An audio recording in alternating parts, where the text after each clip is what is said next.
रतन सिंहासन राजत जोरी, रतन सिंहासन राजत जोड़ी, दशरथ नंदन जनक किशोरी, दशरथ नंदन जनक किशोरी, युगल छवि में बने गौरी सखी, युगल छवि में बने गौरी सखी, राजा राम जी की आरती, गौरी सखी राजा राम जी की आरती।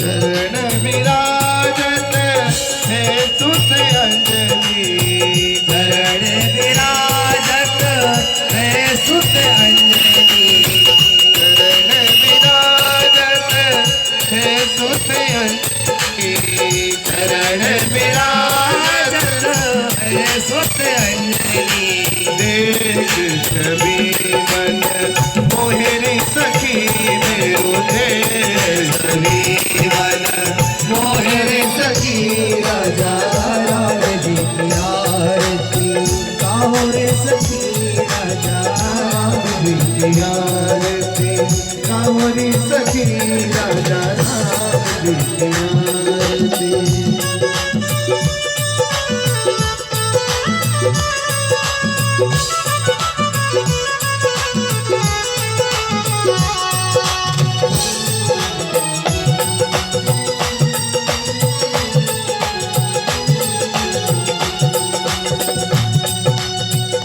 साथ में राजत लक्ष्मण भैया, साथ विराजत लक्ष्मण भैया, साथ में राजत लक्ष्मण भैया, साथ विराजत लक्ष्मण भैया, चरणों को सेवक अंजनी को छैया, चरणों में सेवक अंजनी को छैया, चरणों को सेवक अंजनी को छैया, चरणों को सेवक अंजनी को छैया, व्यास व्यास जीवन सुधारो सखी, देखो व्यास व्यास जीवन सुधारो सखी, राजा राम जी की आरती, सुधारो सखी, राजा राम जी की आरती,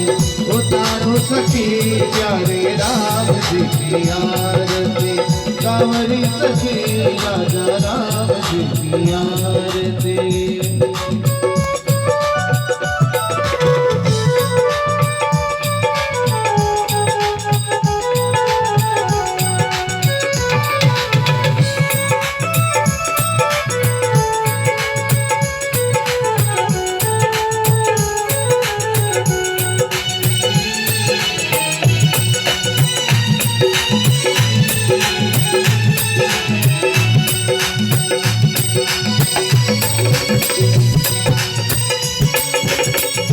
आरती गावे सो राम जी को पावे, आरती गावे सो राम जी को पावे, आरती गावे सो राम जी को पावे, आरती गावे सो राम जी को पावे, दास भक्त नित बलि बलि जावे, दास भक्त नित बलि बलि जावे, दास भक्त नित बलि बलि जावे, दास भक्त ने तो बलि बल जावे।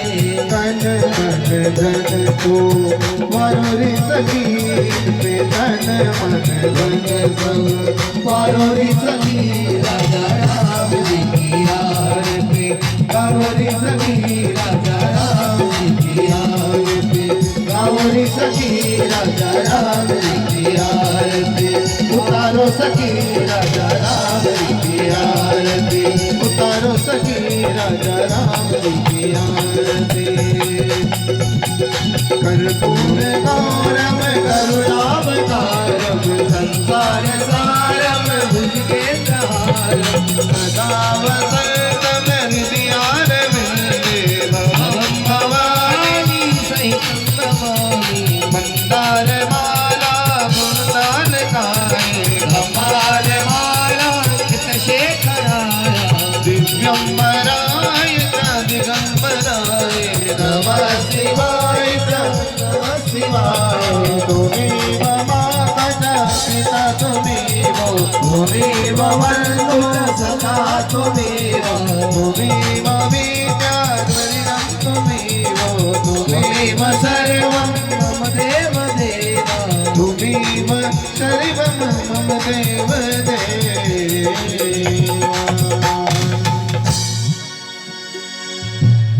जलेन शीतलीकरणम् आत्मादिवन्दनं देवादिवन्दनं पुष्पादिवन्दनम्। अक्षत पुष्प हाथ में ले लीजिए। हरि ओम यज्ञेन जगमय सन्त देवास्तानि धर्माणि प्रथमन्यासन्नः तेह नाथं महिमानः सचन्त्र यत्र पूर्वे साध्याः सन्ति देवाः। हरि ओम एकदन्ताय विद्महे वक्रतुण्डाय धीमहि तन्नो दन्ति प्रचोदयात्।